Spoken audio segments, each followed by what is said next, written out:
Assalamualaikum warahmatullahi wabarakatuh. Kami dari kelompok 3 akan mempresentasikan analisis laporan keuangan yang beranggotakan Beatrice Alicia Maharani, Nada Yasya, dan Linda Lestari. Kita akan membahas analyzing investing activities dan ini tuh khusus ke intercorporate investment.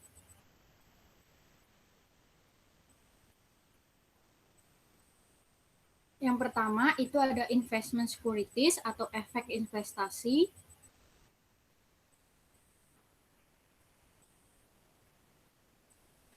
Perusahaan menginvestasikan aset dalam sekuritas investasi juga disebut sekuritas yang dapat dipasarkan. Sekuritas investasi sangat bervariasi dalam hal jenis sekuritas yang diinvestasikan oleh perusahaan dan tujuan investasi tersebut. Sekuritas investasi bisa dalam bentuk hutang atau ekuitas. Perbedaan sekuritas hutang sama sekuritas ekuitas itu, kalau sekuritas hutang, sekuritas yang mempresentasikan hubungan kreditur dengan entitas lain. Contohnya, obligasi koperasi, obligasi pemerintah, catatan, dan sekuritas kota. Kalau sekuritas ekuitas itu sekuritas yang mewakili kepentingan kepemilikan di entitas lain. Contohnya saham biasa dan saham preference yang tidak dapat ditebus. Perusahaan mengklasifikasikan sekuritas investasi di antaranya itu aset lancar dan aset tidak lancar, tergantung pada cakrawala investasi sekuritas tertentu. Lalu ada accounting for investment securities. Efek investasi dilaporkan di neraca sebesar harga perolehan atau nilai wajar pasar, tergantung pada jenis keamanan dan tingkat pengaruh atau kendali yang dimiliki perusahaan investor terhadap perusahaan investi. Nilai wajar aset adalah jumlah aset yang dapat ditukar dalam transaksi normal saat ini antaranya pihak-pihak yang berkeinginan. Ketika suatu aset diperdagangkan secara teratur, nilai wajarnya dengan mudah dapat ditentukan dari harga pasar yang dipublikasikan. Jika tidak ada harga pasar yang dipublikasikan untuk suatu aset, nilai wajar ditentukan dengan menggunakan biaya historis. Di sini ada klasifikasi investment securities. Yang pertama itu investment securities, lalu ada debt securities sama equity securities. Debt securities itu dibagi menjadi 3, yaitu held to maturity, trading, dan available for sale. Sedangkan equity securities itu ada no influence di bawah 20%, itu dibagi lagi menjadi trading dan available for sale. Lalu yang kedua ada significant influence, itu di antara 20% dan 50%. Terus yang terakhir ada controlling interest, itu di atas 50%. Lalu ada debt securities. Efek hutang merupakan hubungan kreditur dengan entitas lain. Contohnya ada obligasi pemerintah dan kota, obligasi dan catatan perusahaan, dan hutang konversi. Efek hutang diklasifikasikan sebagai diperdagangkan, dimiliki hingga jatuh tempo, atau tersedia untuk dijual. Pedoman akuntansi untuk sekuritas hutang berbeda tergantung pada jenis sekuritas.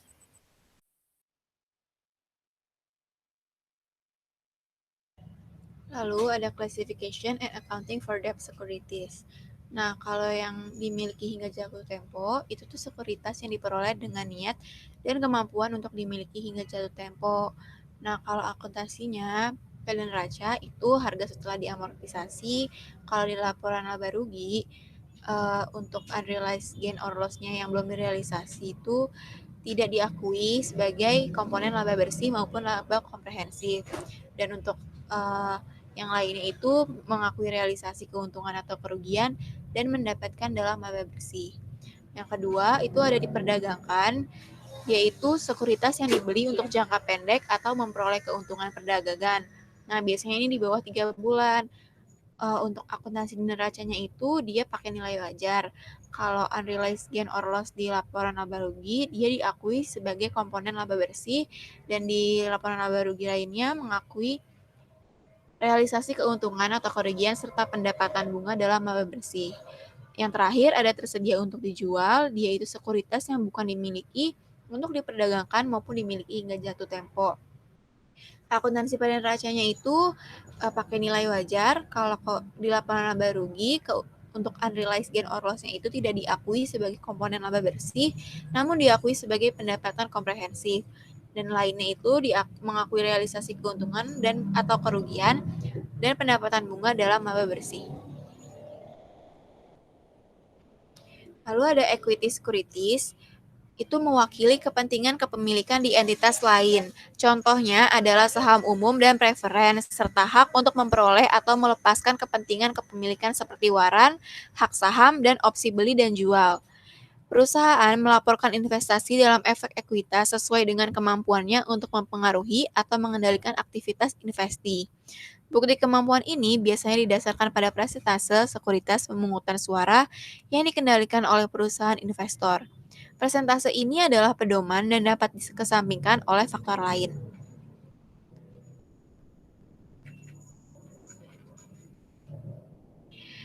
Lalu ada classification and accounting for equity securities. Seperti yang tadi dibilang, ada 3, yaitu yang pertama no influence, dia di bawah 20%. Nah, investasi ini diklasifikasikan sebagai sekuritas yang diperdagangkan atau tersedia untuk dijual, berdasarkan maksud dan kemampuan manajemen. Lalu yang significant influence, antara 20% dan 50%. Ini adalah bukti kemampuan investor untuk memberikan pengaruh signifikan atas aktivitas bisnis investi diungkapkan dalam beberapa cara, termasuk representasi manajemen dan partisipasi atau pengaruh yang diberikan sebagai hasil dari hubungan kontraktual. Yang terakhir itu controlling interest yang lebih dari 50%. Kepemilikan lebih dari 50% disebut sebagai kepentingan pengendali di mana investor dikenal sebagai perusahaan induk dan investi sebagai anak perusahaan. The fair value option. Secara khusus, untuk semua sekuritas investasi diperdagangkan, tersedia untuk dijual dan dimiliki hingga jatuh tempo itu ada 2. Yang pertama, nilai tercatat di neraca adalah nilai wajar, dan yang kedua, semua keuntungan dan kerugian yang belum direalisasi akan dimasukkan ke dalam laba bersih. Opsi nilai wajar dapat diterapkan secara sukarela dengan cara yang selektif untuk setiap kelas sekuritas yang dipilih perusahaan. Tetapi, begitu nilai wajar telah diadopsi untuk suatu kelas sekuritas, perusahaan tidak dapat membatalkan opsi tersebut.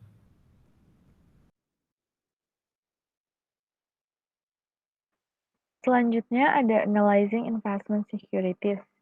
Di sini memisahkan operasi dari investasi aset dan kinerja.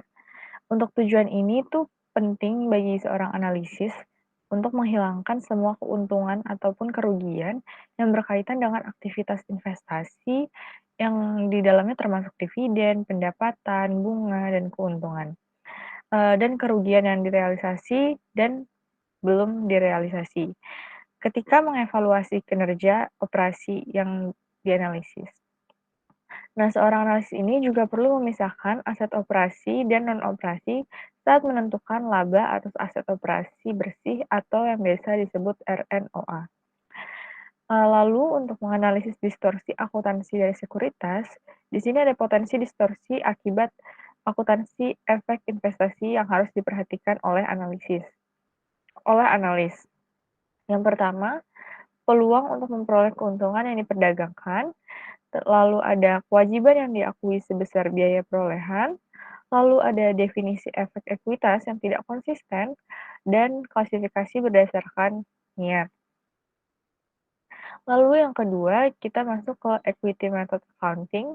Di sini akuntansi metode ekuitas diperlukan untuk investasi antar perusahaan ketika perusahaan investor dapat menggunakan pengaruh signifikan terhadap perusahaan yang diinvestasikan. Di sini akuntansi metode ekuitas umumnya digunakan oleh investasi saham dengan hak suara atau voting stock-nya sebesar 20-50% dari sekuritas ekuitas perusahaan. Equity method mechanics, di sini ada metode pencatatan investasi yang awalnya tuh diperoleh investor pada awal perolehan investor mencatat investasi sebesar biayanya, dividen maupun distribusi laba dicatat sebagai pengurang akun investasi. Nah, ini di sini ada beberapa jurnalnya. Yang pertama adalah laba anak perusahaan. Untuk di debit ada investasi saham anak perusahaan terhadap kreditnya laba rugi. Di sini keterangannya adalah persen kepemilikan dikali dengan laba anak perusahaan. Lalu yang kedua ada rugi anak perusahaan, debit ada laba rugi, lalu di kredit ada investasi saham perusahaan anak. Di sini, catatannya adalah persen kepemilikan dikali laba anak perusahaan. Lalu ada dividen anak perusahaan, di sini debit ada piutang dividen atau kas, dan di kreditnya ada investasi saham perusahaan anak. Catatannya masih sama, persen kepemilikan dikali laba anak perusahaan. Lalu ada beberapa hal penting terkait akuntansi metode ekuitas. Yang pertama adalah, akuntansi investasi ini dilaporkan pada jumlah yang sama dengan bagian proporsional ekuitas pemegang saham dari perusahaan investasi. Lalu pendapatan investasi harus dipisahkan dari laba operasi inti dalam analisis laba perusahaan investor jika investasi itu sifatnya tidak dianggap strategis. Lalu selanjutnya ada investasi yang dihitung menggunakan metode ekuitas dilaporkan pada biaya perolehan yang telah disesuaikan, bukan pada nilai pasar.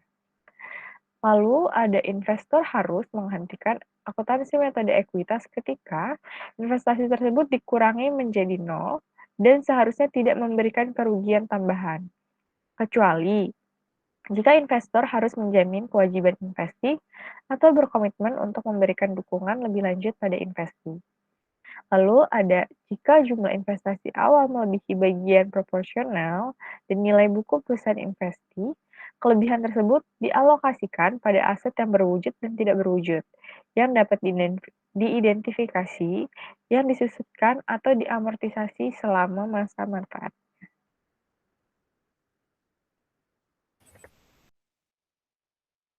Lalu ada analisis implikasi intercorporate investment. Itu ada uh, recordination investee company earning, pengakuan laba perusahaan investasi, uang yang dihasilkan perusahaan penerimaan investasi sebanding dengan uang yang diterima investor. Walaupun kebijakan pajak induk perusahaan atas pengiriman laba oleh perusahaan diabaikan, asumsi secara dolar atas laba tidak dapat diterima. Alasannya meliputi pertama itu ada otoritas regulasi dapat mencampuri kebijakan dividen anak perusahaan. Lalu anak perusahaan dapat beroperasi di negara yang membatasi pengembalian laba atau di negara yang mengalami penurunan nilai mata uang secara cepat. Lalu ada risiko politik dapat membatasi akses terhadap laba. Lalu pembatasan dividen dalam perjanjian pinjaman dapat membatasi akses terhadap laba. Yang terakhir, kehadiran kepemilikan minoritas yang stabil atau kuat dapat mengurangi pilihan induk perusahaan dalam menentukan dividen atau kebijakan lainnya. Lalu yang unrecognized capital investment itu ada rekening investasi yang disebut juga sebagai konsolidasi suatu baris. Ini karena memiliki persentase kepemilikan investor dalam ekuitas pemegang saham perusahaan investasi. Di balik saldo investasi ini terdapat aset dan kewajiban yang mendasari perusahaan investasi. Terdapat sejumlah besar aset dan liabilitas yang tidak tercatat dari perusahaan investasi yang tidak tercermin di neraca investor. Lalu ada provision for tax on undistributed subsidiary earning. Ketika pendapatan tidak didistribusikan dari anak perusahaan dimasukkan dalam pendapatan akuntansi sebelum pajak dari perusahaan induk, baik melalui konsolidasi atau akuntansi metode ekuitas. Ini dapat memerlukan provisi pajak yang bersamaan. Ketentuan ini bergantung pada tindakan dan niat perusahaan induk. Lalu yang ketiga ada business combination. Bisnis kombinasi mengacu pada merger atau akuisisi suatu bisnis terjadi di sisi sebagai besar efek ekuitas perusahaan lainnya. Beberapa alasan ekonomi melakukan kombinasi bisnis, diantaranya pertama untuk memperoleh sumber daya bahan baku, fasilitas produksi, teknologi, jaringan pemasaran, atau pangsa pasar yang tidak ternilai. Kedua, untuk menjamin sumber keuangan atau akses terhadap sumber keuangan. Ketiga, memperkuat manajemen. Keempat, meningkatkan efisiensi operasi. Kelima, mendorong diversifikasi. Keenam, mempercepat masuk ke pasar. Ketujuh, mencapai skala ekonomi. Dan yang kedelapan adalah memperoleh manfaat pajak. Lalu ada accounting for business combination, itu dibagi menjadi yang pertama consolidated financial statement, itu laporan keuangan konsolidasi melaporkan hasil operasi dan kondisi keuangan perusahaan induk dan anak perusahaan dalam satu set laporan. Laporan keuangan perusahaan induk membuktikan kepemilikan saham di anak perusahaan melalui akun investasi. Lalu ada juga change of consolidation. Konsolidasi melibatkan dua langkah, yaitu agresi dan eliminasi. Pertama, laporan keuangan konsolidasi menggabungkan aset, kewajiban, pendapatan, dan beban anak perusahaan dengan pos-pos terkait dalam laporan keuangan perusahaan induk. Langkah kedua adalah menghilangkan transaksi antar perusahaan atau rekening timbal balik untuk menghindari penghitungan ganda atau pengakuan pendapatan sebelum waktunya. Lalu ada impairment of goodwill. Goodwill merupakan salah satu aset tak berwujud yang timbul sebagai akibat dari merger dan akuisisi. Goodwill adalah kelebihan harga beli untuk sebuah perusahaan di atas fair value dari keseluruhan aset bersih yang diperoleh oleh perusahaan penawar. Goodwill yang dicatat dalam proses konsolidasi memiliki umur yang tak terbatas dan karenanya tidak diamortisasi. Namun, goodwill ditelaah setiap tahun untuk penurunan nilai impairment. Ilustrasinya, ini contohnya ada asumsikan bahwa nilai pasar wajar Micron diperkirakan sebesar $700 per 31 Desember. Tahun kedua dan nilai pasar wajar aset berwujud dan aset tak berwujud dapat diidentifikasi sebesar $660. Data ini menghasilkan kerugian penurunan nilai sebesar $60 sebagai berikut. Nilai pasar wajar Micron itu ada 700.000, aset lancar 520.000, aset tetap 570.000, merek dagang 20.000, dan kewajiban itu dikurangin 450.000, terus aset bersih itu 660.000, lalu ada goodwill 40.000, saldo kini goodwill berkurang 100.000, kerugian penurunan nilai itu jadi sebesar 60.000.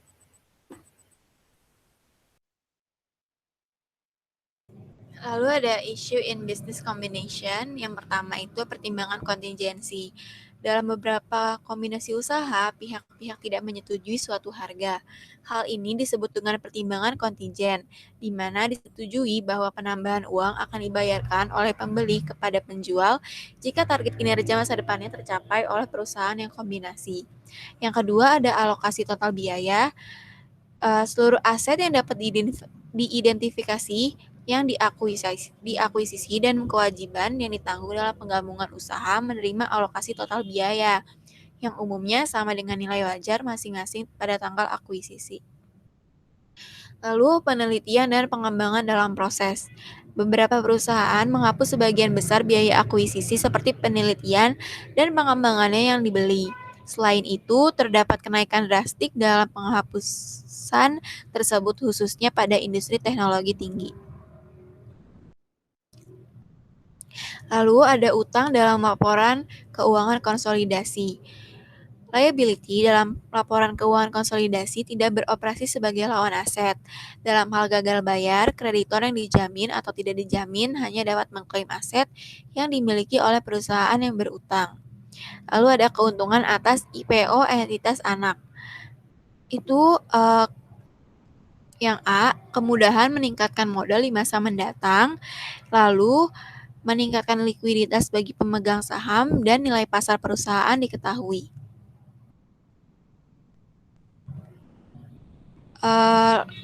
Masih di issue in business combination, selanjutnya ada penjualan dan laba sebelum akuisisi.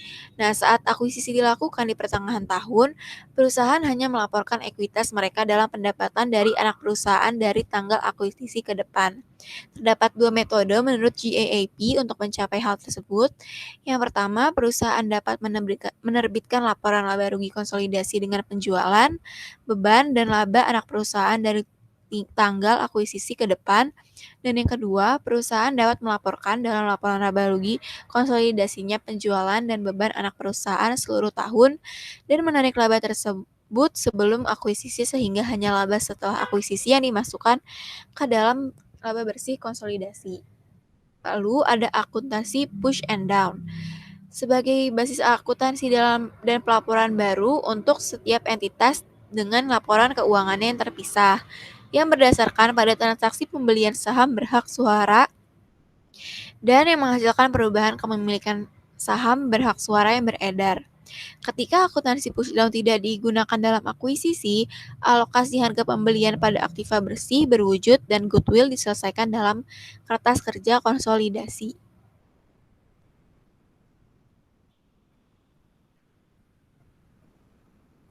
Lalu yang terakhir ada keterbatasan tambahan dalam laporan keuangan konsolidasi. Yang pertama, laporan keuangan masing-masing perusahaan yang membentuk entitas yang lebih besar tidak selalu dibuat berdasarkan basis yang dapat diperbandingkan. Yang kedua, laporan keuangan konsolidasi tidak mengungkapkan pembatasan penggunaan kas di masing-masing perusahaan. Yang ketiga, perusahaan dengan kondisi keuangan yang buruk seringkali digabungkan dengan perusahaan yang kondisi keuangannya kuat, sehingga mengaburkan analisis kita. Yang keempat, tingkat transaksi antar perusahaan tidak dapat diketahui. Dan yang kelima, akuntansi untuk konsolidasi anak perusahaan keuangan dan asuransi menimbulkan masalah khusus bagi analisis.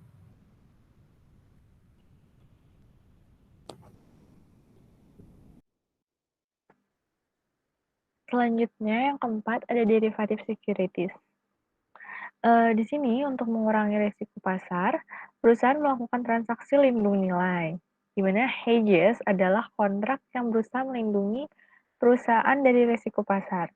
Lindung nilai ini serupa dalam konsepnya dengan polis asuransi, di mana perusahaan menandatangani kontrak yang memastikan pembayaran tertentu terlepas dari kekuatan pasar.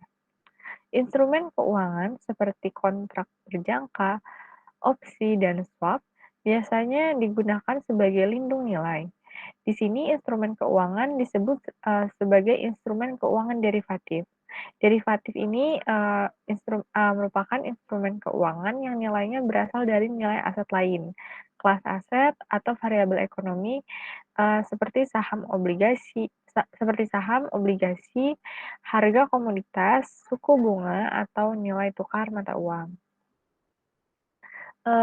Selanjutnya ada defining derivative.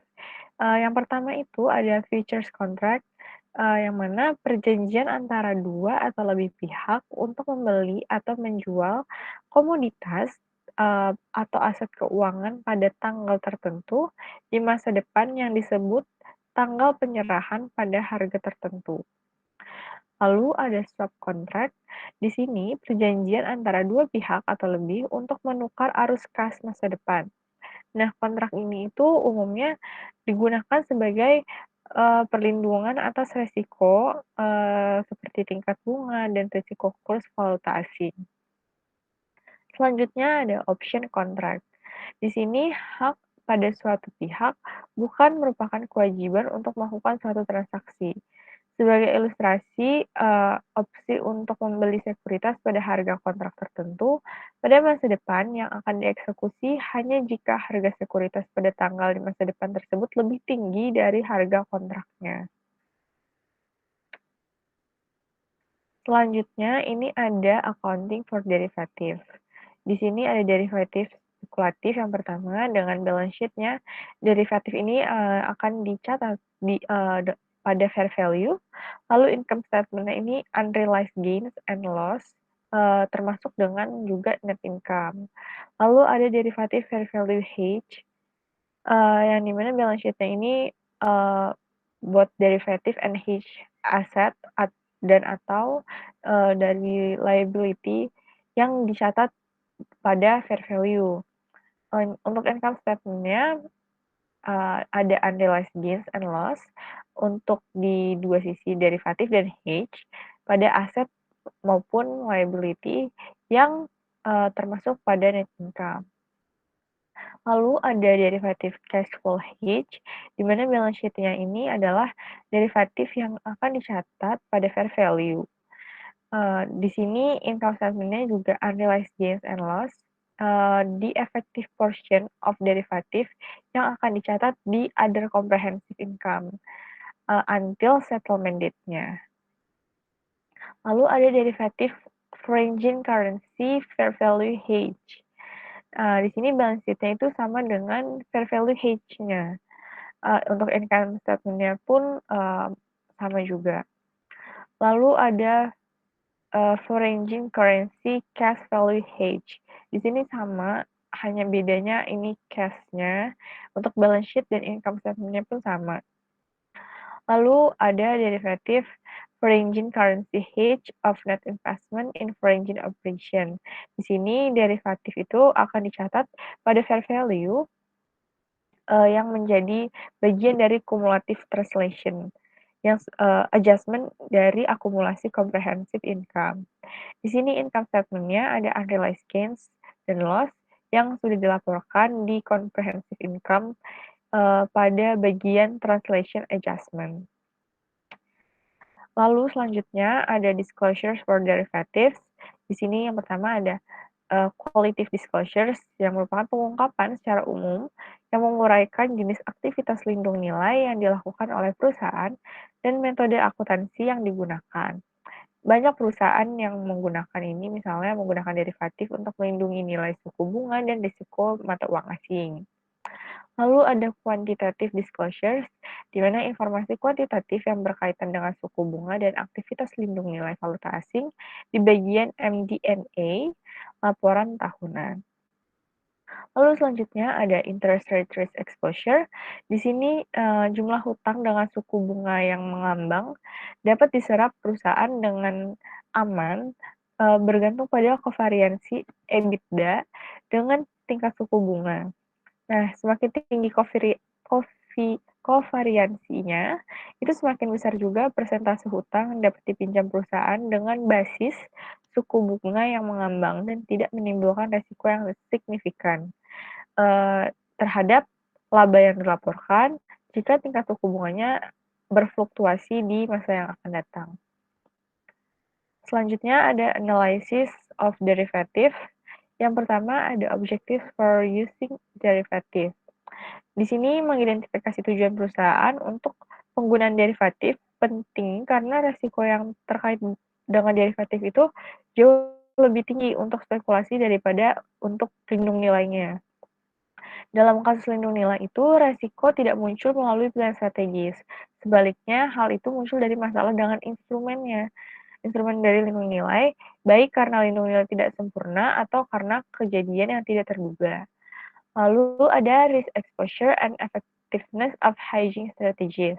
Di sini, setelah analisis menyimpulkan perusahaan menggunakan derivatif untuk lindung nilai, analis ini harus mengevaluasi resiko yang mendasari perusahaan, strategi manajemen risiko perusahaan, aktivitas lindung nilai, dan efektivitas dari operasi lindung nilainya sendiri. Tetapi sayangnya pengungkapan yang saat ini diamanatkan tidak selalu memberikan informasi yang berarti dan untuk melakukan analisis yang secara menyeluruh. Lalu ada transaction specific versus convenience. Perusahaan melindungi ekspor spesifik terhadap transaksi komitmen aset dan kewajiban. Sementara lindung nilai ekspor tertentu biasanya mengurangi keseluruhan ekspor risiko perusahaan terhadap variabel ekonomi yang mendasarinya. Perusahaan jarang menggunakan derivatif dengan tujuan untuk melindungi ekspor risiko perusahaan secara keseluruhan. Lalu ada inclusion in operating or non-operating income. Masalah analisis lainnya adalah apakah melihat keuntungan dan kerugian yang belum direalisasikan dan instrumen derivatif sebagai bagian dari pendapatan operasi atau non-operasi. Sepandang derivatif merupakan instrumen lindung nilai, maka keuntungan dan kerugian yang belum direalisasi dan direalisasikan tidak boleh dimasukkan dalam pendapatan operasi.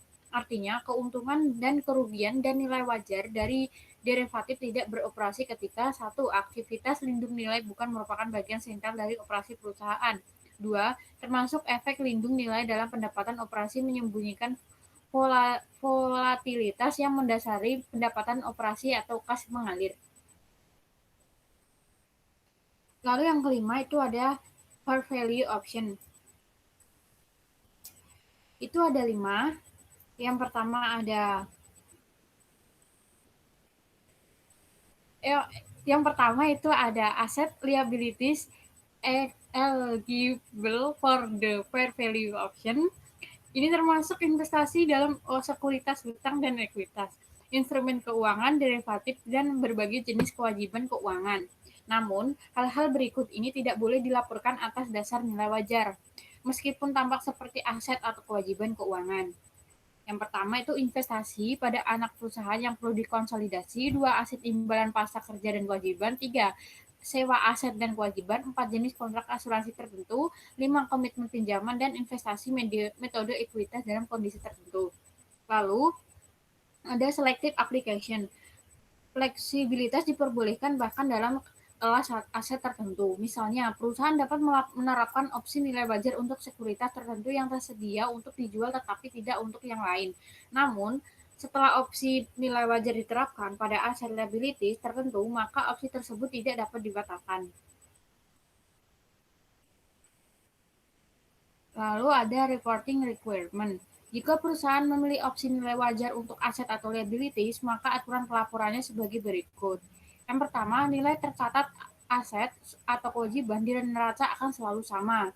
Kedua, pada nilai wajarnya pada tanggal pengukuran. Ketiga, semua perubahan nilai wajar aset atau liabilitas termasuk keuntungan yang belum direalisasikan dan kerugian akan dimasukkan ke dalam laba bersih. Dengan kata lain, aset kewajiban tunduk pada opsi nilai wajar dan diperhitungkan dengan cara yang mirip dengan perdagangan sekuritas. Lalu yang keempat itu cara untuk memasukkan keuntungan atau kerugian yang belum direalisasi tidak ditentukan.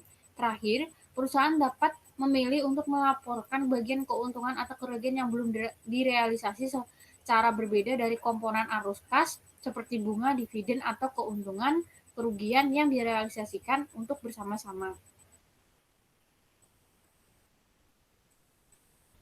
Yang pertama, itu pengungkapan kualitatif, yaitu garis besar mengenai jenis aktivitas lindung nilai yang digunakan untuk metode akuntansi. Kedua, pengungkapan kuantitatif, menyediakan informasi kuantitatif mengenai aktivitas lindung nilai suku bunga dan mata uang asing pada laporan tahunan. Ketiga, expose risiko bunga, yaitu perjanjian swap, mempertahankan hubungan yang diinginkan antara utang suku bunga tetap dan mengembang. Yang keempat, expose valuta asing, yaitu risiko falas terkait mata uang asing. Consolidation Foreign Subsidiaries itu standar akuntansi saat ini menetapkan dua pendekatan translasi. Metode tarif saat ini paling umum digunakan dan metode temporal jika anak perusahaan relatif independen. Metode tarif ini digunakan jika anak perusahaan terintegrasi erat dengan induk metode temporal yang digunakan. Ada implikasi penting dalam pemilihan metode penerjemah. Jika metode tarif saat ini digunakan, penyesuaian translasi dilaporkan dalam pendapatan komprehensi lain OCI dan tidak mempengaruhi pendapatan saat ini. Jika metode temporal digunakan bagaimanapun, penyesuaian ini dilaporkan sebagai keuntungan dan kerugian pengukuran kembali dalam laporan laba rugi, yaitu terjemahan laporan keuangan melibatkan 4 nilai tukar. Pertama, historis, yaitu nilai tukar yang berlaku saat transaksi pertama kali terjadi. Kedua, saat ini, nilai tukar yang berlaku pada akhir periode akuntansi. Yang ketiga, spesifik, itu nilai tukar yang berlaku transaksi tertentu terjadi. 4, rata-rata tertimbang, yaitu nilai tertukar rata-rata tertimbang yang berlaku selama periode akuntansi. Lalu ada analis translasi gain or loss. Translasi gain or on beginning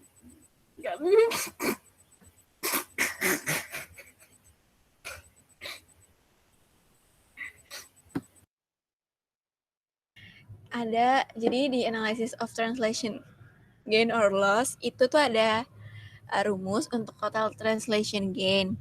Rumusnya itu translation gain on beginning net asset dikurang sama translation gain on increase in net asset. Nah, kalau di accounting for foreign investment by a company itu ada 2 jurnal. Yang pertama untuk record equity itu ada investment di debit terhadap equity in earnings of subsidiary di kredit. Kalau untuk merecord current year translation adjustment itu debitnya investment pada translation adjustment di kredit. Lalu ini yang terakhir ada investment return analysis. Yang pertama untuk adjustment to financial statement itu untuk determine permanent income ada rumusnya, itu expected return on investment dikali beginning fair value of investment ditambah ending fair value of investment divide by 2. Nah, kalau yang expected ROI sendiri itu rumusnya required return on investment ditambah historical deviation of the realized ROI dikurang dengan the required ROI. Yang terakhir ini evaluating investment performance itu pakai rumus si realized ROI yaitu investment income divided by beginning fair value of investment plus ending fair value investment divided by 2. Kita masuk ke pembahasan soal chapter sebelumnya, yaitu yang pertama ada soal dari exercise 43. Soalnya itu biaya untuk tujuan persediaan harus ditentukan dengan metode arus biaya persediaan yang mencerminkan pendapatan periodik. Di sini diminta yang pertama jelaskan asumsi aliran biaya inventaris dari yang pertama biaya rata-rata, yang kedua FIFO, dan yang ketiga LIFO. Yang B, diskusikan alasan biasa manajemen untuk menggunakan LIFO dalam ekonomi inovasi. Dan yang C, jika terdapat bukti nilai persediaan melalui pelepasannya dalam kegiatan bisnis biasa menjadi lebih kecil daripada biaya. Apa perlakuan akuntingnya? Konsep apa yang membenarkan perlakuan ini? Jawaban yang A itu ada asumsi arus biaya yang mendasar sehubungan dengan biaya rata-rata. Rata-rata, FIFO, dan LIFO. Metode arus biaya persediaan LIFO. Sehubungan dengan biaya rata-rata, asumsi arus biaya menunjukkan keseimbangan yang lebih antara FIFO dan LIFO. Jika metode ini digunakan, setiap pembelian mempengaruhi penilaian inventaris dan harga pokok penjualan. Namun, metodologi ini tidak cukup mewakili fluktuasi pasar. Asumsi arus biaya FIFO mencoba peniru arus biaya barang yang sebenarnya melalui suatu entitas. Metode aliran biaya FIFO juga memberikan upaya untuk memperkirakan karakteristik yang tepat dari setiap unit persediaan. Sedangkan asumsi biaya LIFO mengasumsikan bahwa biaya yang terjadi selama periode berjalan juga harus disesuaikan dengan penjualan periode berjalan. Jadi, metode arus biaya LIFO merujuk pada prinsip mencocokkan sebagai dasar untuk metodologi ini. Kalau yang B, jawabannya metode arus biaya LIFO berguna selama ekonomi inflasi karena mencocokkan biaya persediaan terbaru dan pendapatan terbaru. Dengan ekonomi inflasi akan menyamai biaya persediaan terbesar pada periode berjalan sehingga meningkatkan harga pokok penjualan. Penurunan harga pokok penjualan juga akan menurunkan laba bersih dan menghasilkan penghematan pajak yang signifikan bagi organisasi. Nah, lalu untuk, jawaban yang C, jika terdapat bukti bahwa kegunaan barang dalam pembuangannya selama kegiatan bisnis biasa akan lebih kecil daripada biaya. Perlakuan akuntansi yang tepat adalah metodologi dari LCM atau yang biasanya lebih rendah biaya atau pasar. Di sini konsep yang membenarkan perlakuan ini adalah konsep konservatisme. Konservatisme ini berpendapat bahwa ketika seseorang ragu, yang terbaik adalah memilih alternatif akuntansi yang paling tidak mungkin melebih-lebihkan aset atau pendapatan. Nah, penggunaan dari perlakuan akuntansi LCM ini menunjukkan bahwa konsep konservatisme ini, ketika biaya persediaan melebihi manfaat yang diharapkan, maka pengurangan persediaan ke nilai pasarnya adalah ukuran yang lebih baik dari manfaatnya di masa depan. Lalu selanjutnya masuk ke soal yang kedua yaitu E411. Manakah dari item berikut yang diklasifikasikan sebagai aset pada neraca biasa? Yang A ada depresiasi, B gaji CEO, C kas, D pajak penghasilan tangguhan, E piutang angsuran yang tertagih dalam 3 tahun, F penarikan modal dividen, G persediaan, H biaya dibayar di muka, I biaya yang ditangguhkan, C J. Inventaris pekerjaan dalam proses, K. Beban penyusutan, L. Beban piutang tak tertagih, M. Pinjaman untuk petugas, N. Pinjaman dari petugas, O. Tenaga penjualan yang terlatih sepenuhnya, P. Saham biasa anak perusahaan, Q. Nama dagang dibeli, R. Niat baik yang dikembangkan secara internal, S. Perjanjian moral laba yang diperoleh tanpa biaya, lalu yang terakhir ada sistem e-commerce yang dikembangkan secara internal. Jawaban kami adalah yang pertama, C, itu kas-kas perusahaan adalah bentuk aset cair yang membantu perusahaan dalam transaksi normal, yang sehari-hari dan biasanya dikonversi dalam waktu yang singkat untuk diklasifikasikan sebagai aset lancar berdasarkan faktor dari konvertibilitasnya. Lalu ada D, pajak penghasilan tangguhan. Di sini dalam kasus normal didefinisikan sebagai kewajiban lancar yang akan ditampilkan dalam neraca. Ini muncul dari perbedaan antara metode penyusutan, sehingga dapat diklasifikasikan sebagai kewajiban jangka panjang maupun jangka pendek. Nah, ini tapi dalam kasus tertentu, akun pajak tangguhan tidak berasal dari aset atau liabilitas tertentu, yang diklasifikasikan sebagai akun lancar atau tidak lancar berdasarkan tanggal dari pembalikan transaksi. Lalu jawaban kami ada yang E, yaitu piutang angsuran. Di sini piutang angsuran yang tertagih dalam 3 tahun. Di sini biasanya dalam perusahaan, produk yang biasanya dijual dengan angsuran diklasifikasikan sebagai aset lancar berdasarkan faktor konvertibilitasnya. Biasanya siklus angsuran mengikuti siklus akuntansi normal yang dalam hal ini juga dalam jangka waktu 3 tahun sehingga dapat diklasifikasikan sebagai aset lancar di neraca. Lalu selanjutnya kami juga memilih jawaban G, yaitu persediaan, di mana jika persediaan perusahaan merupakan aset penting yang harus dipantau secara ketat. Dan dengan demikian persediaan dapat diklasifikasikan sebagai aset lancar berdasarkan faktor konvertibilitasnya dan akan dilaporkan di neraca pada harga yang menggambarkan jumlah yang dibayarkan untuk mendapatkan barang dagangan bagi perusahaan.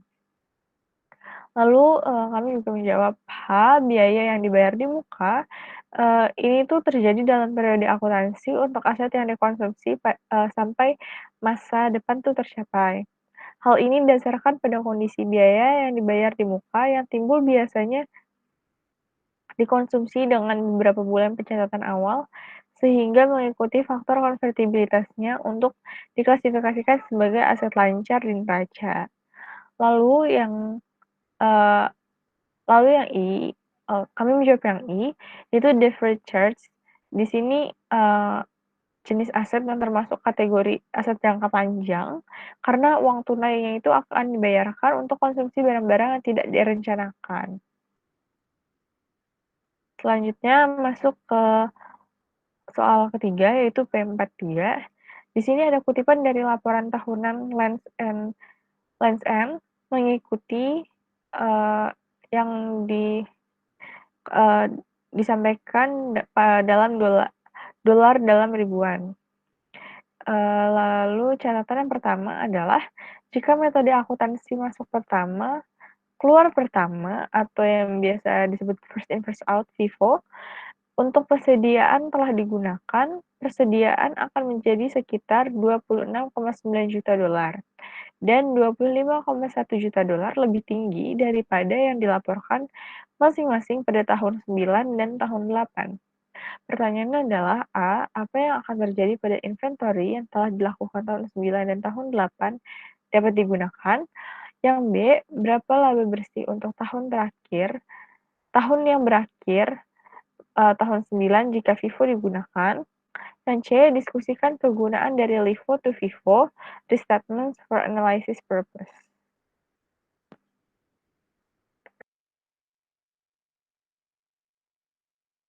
Lalu untuk yang A, ending inventory itu di tahun 8 itu 24.154 ditambah 25.100, yaitu totalnya 266.254. Yang di tahun 9 itu 219.686 ditambah 269.000, totalnya 246.586. Untuk yang B, net income itu tahun 9 31.185 ditambah 26.900 dikurangi 25.100 lalu dikali 0,37 totalnya 31.851. Untuk jawaban yang C digunakan untuk pengungkapan diamanatkan di bawah US GAAP. Next. Lalu ada problem 4.11 itu pada tanggal 30 Juni tahun 1, klien Anda, Van Diver Corporation, diberikan 2 paten yang menutupi karton plastik yang telah diproduksi dan dipasarkan secara menguntungkan selama 3 tahun terakhir. Satu paten mencakup proses pembuatan dan paten lainnya mencakup produk terkait. Eksekutif Van Diver memberitahu Anda bahwa paten ini mewakili terobosan paling signifikan dalam industri dalam 3 dekade. Produk telah dipasarkan dengan merek dagang terdaftar Safetainer, Duratainer, dan Cellerate. Klien Anda telah memberikan lisensi berdasarkan paten kepada produsen lain di Amerika Serikat dan luar negeri penerimaan royalti yang cukup besar. Pada tanggal 1 Juni tahun 1, Van Diver memulai tindakan pelanggaran terhadap beberapa perusahaan yang namanya Anda kenali sebagai pesaing substansial dan terkemuka. Manajemen Van Diver optimis bahwa tuntutan ini akan menghasilkan keputusan pengadilan permanen terhadap pembuatan dan penjualan produk yang melanggar dan penagihan ganti rugi atas hilangnya keuntungan yang disebabkan oleh dugaan pelanggaran. Wakil Presiden Keuangan telah menyarankan agar paten dicatat pada nilai diskon penerimaan royalti bersih yang diharapkan.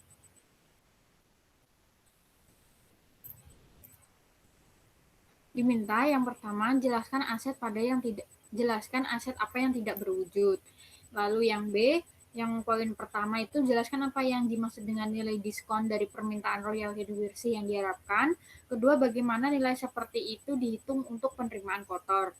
Yang C, itu yang pertama, asumsikan tidak ada masalah dalam implementasi dan mengabaikan prinsip akuntansi yang berlaku umum apa dasar evaluasi yang lebih disukai untuk paten. 2. Menjelaskan apa yang sebaiknya didasari oleh konseptual untuk amortisasi. Solusinya yang A itu aktiva tidak berwujud adalah suatu aktiva yang tidak terlihat wujudnya memiliki nilai bagi perusahaan dan umur ekonomisnya lebih dari 1 tahun. Keberadaan aktiva tersebut sangat berpengaruh dalam bisnis terutama untuk jangka panjang. Yang B, nilai diskon dari penerimaan royalti bersih yang diharapkan adalah pembayaran yang dilakukan oleh salah satu pihak kepada pihak yang lainnya yang memiliki aset tertentu untuk hak penggunaan berkelanjutan dari aset tersebut. Lalu royalti biasanya disepakati sebagai persentase dari pendapatan kotor atau bersih yang diperoleh dari penggunaan aset atau harga tetap per unit yang terjual dari item tersebut. Tetapi ada juga mode dan metrik kompensasi lainnya. Yang C, yang pertama itu menurut Dr. Berly, paten memiliki 3 peran penting. Pertama, melindungi inovasi dan penemuan dari spillover efek seperti pembajakan dan imitasi. Kedua, menyediakan insentif untuk menstimulasi penelitian pengembangan di sektor private. Dan yang terakhir itu menstimulasi inovasi dengan publikasi. Publikasi penemuan lebih disukai di bawah lingkungan hak paten. Kedua, kegiatan amortisasi akan mewajibkan perusahaan untuk bisa melakukan pembayaran utang yang mencakup pembayaran pokok atau prinsipal pinjaman dan juga pembayaran bunga. Maksud dari pokok pinjaman hal ini adalah saldo utang yang harus beredar dan juga wajib dilunasi oleh pihak perusahaan. Pembayaran bunga akan menjadi semakin menurun, jumlah pokok yang harus dibayar menjadi semakin banyak. Sekian dari kelompok kami. Wassalamualaikum warahmatullahi wabarakatuh. Terima kasih Pak Suparta. Terima kasih, Pak.